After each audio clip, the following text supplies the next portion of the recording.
لک الحمد یا اللہ الصلاۃ والسلام علیک یا رسول اللہ اما بعد۔ سلسلہ ہے ناظرین کے سوالوں کے جواب دینے کا۔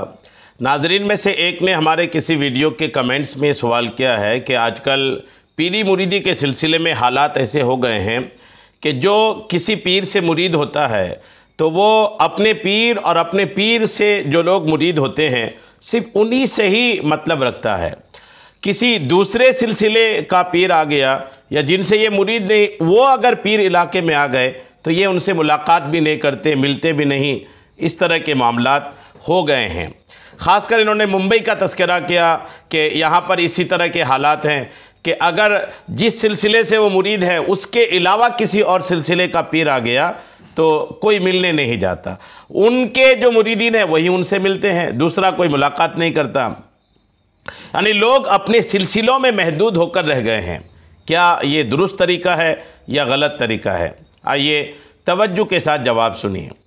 صحیح بات یہ ہے کہ تمام سلاسل حق کا جتنے بھی حق سلسلے ہیں، درست سلسلے ہیں، وہ سارے سلسلوں کی تعظیم، ان کی عزت کرنا اہل سنت والجماعت کے تمام لوگوں کی ذمہ داری بنتی ہے، اور سب کی یہ فرائض میں سے ہیں کہ یہ سب ذمہ داری ادا کریں کہ ہمیں تمام سلسلوں کے بزرگوں سے واسطہ رکھنا ہے، رابطہ رکھنا ہے، ملاقات رکھنی ہے، اور ان سے دعاؤں کا طلب بھی دعاؤں کا طلبگار بھی ہونی چاہیے، اور ان سے فیض حاصل کرنے کی کوشش بھی کرنی چاہیے۔ یہ غلط ہے کہ ہم کسی پیر سے مرید ہیں تو بس ہم اپنے ہی پیر سے ملیں گے، کوئی اور پیر آ گیا تو ہم اس سے ملنا ہی نہیں ہے، بھلے وہ کسی بھی خانقاہ سے آئے۔ یہ درست طریقہ نہیں ہے۔ یاد رکھیے گا، اسلام میں ایک ہے پیر کسی پیر سے مرید ہونا، اور ایک ہے کسی پیر سے طالب ہونا۔ دو چیزیں ہیں۔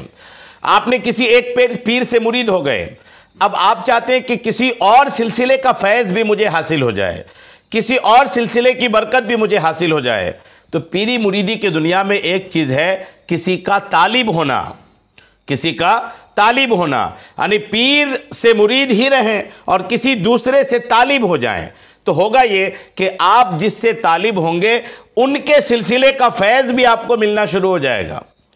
اب یہ طالب ہونا جو اسلام میں ہے، پیری مریدی کی دنیا میں ہے، اور طالب ہونے کے لیے بھی کوئی لیمٹ نہیں ہے کہ آپ کو طالب ایک پیر سے ہونا ہے، دو سے ہی ہونا ہے، یا تین سے ہی ہونا ہے، کوئی لیمٹ نہیں ہے۔ مرید کی تو لیمٹ ہے کہ ایک ہی سے مرید ہونا ہے، لیکن طالب ہونے کی کوئی لیمٹ نہیں ہے۔ چاہے آپ لاکھوں پیر سے آپ طالب ہونا چاہیں، بالکل ہو سکتے ہیں۔ تو یہ طالب ہونے کا جو ایک سلسلہ رکھا گیا ہے کہ جتنے بھی پیروں سے چاہیں آپ طالب ہو سکتے ہیں، یہ اسی وجہ سے رکھا گیا ہے نا کہ آپ مرید ایک سے ہو کر جتنے بھی پیروں سے چاہیں ان سے فیض حاصل کرنا، ان سے ملیں، ملاقات کریں، ان سے طالب ہوں، ان سے برکتیں حاصل کریں۔ اب اگر کوئی ایسا کرتا ہے کہ صرف اپنے پیر سے ملنا جلنا رکھتا ہے، باقی کسی اور سے نہیں رکھتا، تو یہ طالب ہونے کا جو سلسلہ ہے اس سے تو وہ بندہ محروم ہو جائے گا نا۔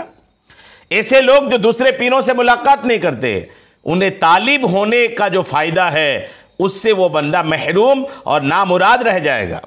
لہٰذا ایسے لوگوں کو اپنے حالات سدھارنی چاہیے کہ صرف ملنا اپنے پیر سے ہے، کسی سے نہیں ملنا ہے، کسی اور پیر سے ملاقات نہیں کرنی ہے۔ ایسے لوگوں کو اپنے حالات میں تبدیلی لانی چاہیے۔ اہل سنت والجماعت کا ہو اور شریعت کا پابند ہو تو پیر کسی بھی سلسلے اور کسی بھی خانقاہ سے آئے، ہمیں ان سے ملنی چاہیے اور ان سے برکتیں حاصل کرنا چاہیے۔ امید ہے میری بات آپ کو سمجھ میں آ گئی ہوگی۔ اللہ کریم ہم سب کو شریعت کے تمام مسائل سیکھنے، سمجھنے اور اس پر عمل کی توفیق عطا فرمائے۔ آمین بجاہ النبی الامین صلی اللہ تعالی علیہ وسلم۔